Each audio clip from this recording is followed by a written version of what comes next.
یہ بات ذہن میں رکھیے گا کہ ماں کی فطرت کے اندر اللہ نے اپنی فطرت کا عکس رکھا ہے، اپنی فطرت کا جمال ماں کی فطرت کے اندر ڈال دیا ہے۔ ماں مستور ہے پردوں میں، لیکن اس کی تربیت بول رہی ہوتی ہے۔ سیرت فرزندہا از امہات، جوہر صدق و صفا از امہات۔ بیٹوں کی تربیت ماں کے ہاتھ میں ہے۔ صدق و صفا کے جوہر جو پیدا ہوتے ہیں اولاد کے مزاج کے اندر، وہ ماں کی تربیت کا اثر ہے۔ بیٹا منبر نشین ہو، مسند نشین ہو، میدان کارزار کے اندر ہاتھ میں تلوار تھامے کھڑا ہو، یا ملک کے کسی اہم منصب پہ فائز المرام ہو، پتہ چلے گا پیچھے ماں کیسی ہے۔ اگر خیانت نہیں کرے گا تو لوگ کہیں گے اچھی ماں کا دودھ پیا ہے۔ تو ماں اچھی ہو تو اس کی تربیت بولتی ہے۔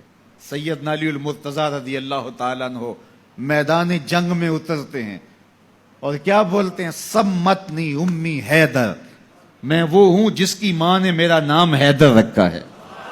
تو ماں کی تربیت بولتی ہے۔ ماں تو کسی نے نہیں دیکھی، لیکن اس کی تربیت سامنے نظر آتی ہے۔ سیرت فرزندہا از امہات، جوہر صدق و صفا از امہات۔ اقبال کہتا ہے کہ میرا مزاج آپ دیکھتے ہیں، مجھے یہ جو جنون پرور خرد عطا کی گئی ہے، نگاہ مادر پاکندرو نے کہا یہ میری ماں کی نگاہ کا کمال ہے۔ ماں کی نگاہ بول رہی ہے، ماں کی تربیت بول رہی ہے، تو یہ ماں سکھاتی ہے۔ تو جب امومت کی موت واقع ہو گئی تو پھر سال معاشرت کیسے تشکیل پا سکتی ہے؟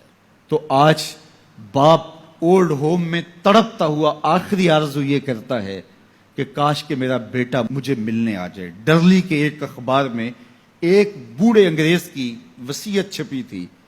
اس نے کہا تھا کہ میں مر رہا ہوں، میری آدھی جائیداد چرچ کو دے دی جائے اور آدھی جائیداد میرے کتے کو دے دی جائے۔ تو کہا کہ یہ عجیب وصیت ہے تمہاری۔ کہا میرے اتنے بیٹے ہیں، میری اتنی بیٹیاں ہیں، لیکن اب موت کی ہچکی لگی ہے مجھے اور آخری سانسیں ہیں، تو یہ وفادار کتا ہے جو ٹک ٹکی باندھ کے مجھے دیکھ رہا ہے۔ نہ میرا بیٹا اس وقت کوئی موجود ہے، نہ میری بیٹی اس وقت کوئی موجود ہے۔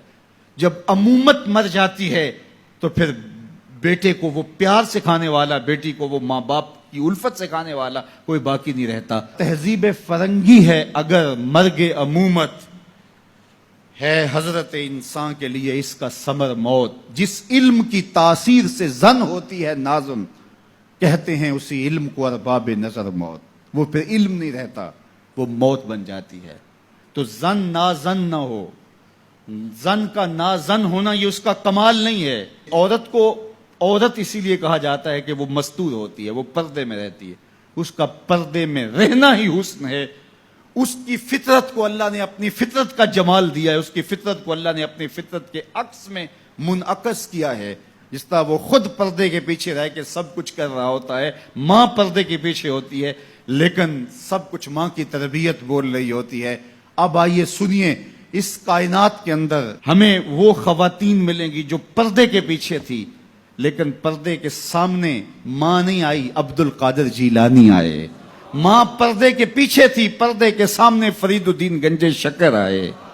ماں پردے کے پیچھے تھی، مہر و ماں نے بھی آنچل نہیں دیکھا، لیکن پردے کے سامنے کربلا میں حسین ابن علی آئے۔ تو یہ پردے کے سامنے آئے، وہ پردے کے پیچھے تھی۔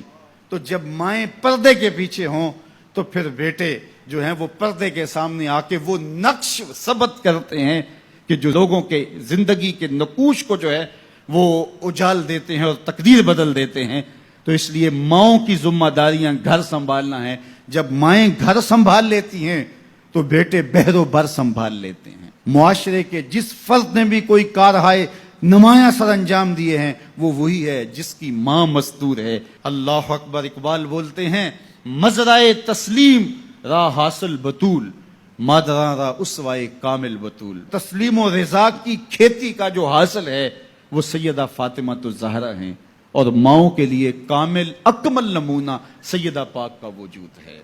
ان کی پرورش تسلیم و رضا کے ماحول میں ہوئی تھی، اور مزاج کیا ہے کہ ہاتھ سے چکی پیس رہی ہیں اور لبوں پر قرآن کے نغمے جاری ہیں۔ جب ماں چکی پیس رہی ہو اور لبوں پر قرآن ہو، جب آٹا گوندھ رہی ہو لبوں پر درود ہو، جب روٹی پکا رہی ہو لبوں پر حضور کی بارگاہ میں سلام ہو، تو پھر بیٹے حسین ابن علی ہی پیدا ہوں گے۔